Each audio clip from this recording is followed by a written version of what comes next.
is a need. It is a process. It is a mechanism wherein the double-stranded DNA has to unwind itself, and then the RNA polymerase has to accommodate itself within the double helix strand and then produce, as you are considering one of the template strand, produce an mRNA molecule which is equivalent or which has complementary bases against the same strand, and that particular mRNA molecule now has to move out of the cytoplasm and then enter the go out of the nucleoplasm and enter the cytoplasm where ribosomes are. So once the ribosomes are assembled with the large small subunit, then hopefully people should have studied the structure of the ribosomes right in your cell biology last semester. What are they do? What are the two subunits of ribosomes? 60S and 40S.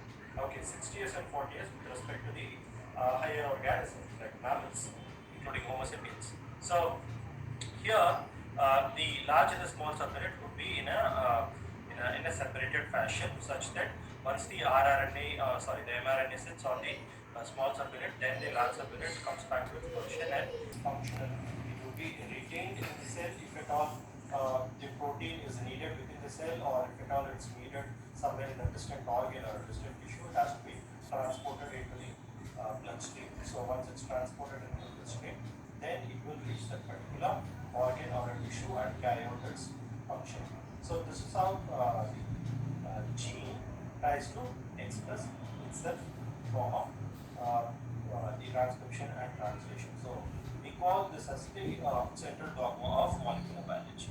So ultimately, this particular concept is there right from the evolution, right from the formation of a single cell. Over the time, there are changes, and the changes have actually enhanced the capability and also the efficiency of these genes to precisely undergo transcription and produce a functional form of the protein. Not even a single protein which is abnormal chromosome is produced. Now, we should just get clarified with respect to the different forms. Now, what type of genetic material does a prokaryotic cell, for example, a bacteria, has? Any idea? What sort of genetic material does a bacteria have? In the nucleus. How is this possible? So who takes care of this particular function in order to make sure that the genetic material, which is of 1.5, there are more than some 1 billion types of bacteria. There are around some 70 to 80,000 different types of viruses, okay, even more than that, and fungus and different types of microscopic organisms. So when any of this particular bacteria or virus tries to enter our body, so what happens? Immediately we try to produce an antibody against a particular antigen. So the pathogen which tries to enter our body is called an antigen.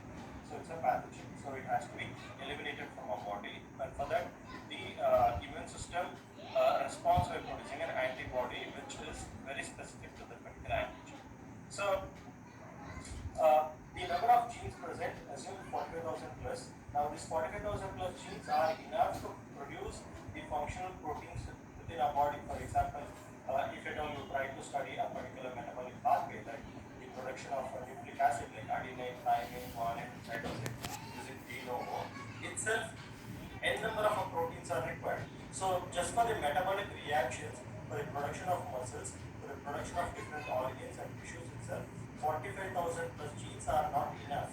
Under that circumstances, how can a gene produce different types of an antibody against different antigens? Alternate splicing of mRNA. Okay, very good. So alternate splicing of mRNA molecule, which means if at all a particular gene has the different exons and different combinations like exon A, exon B, exon C, exon D, that particular. So what's this karyotype? It's a pictorial representation of the chromosomes within the nucleus. Sometimes it can be numerical scale also. So there's a difference between the karyotype program. So both reference sequence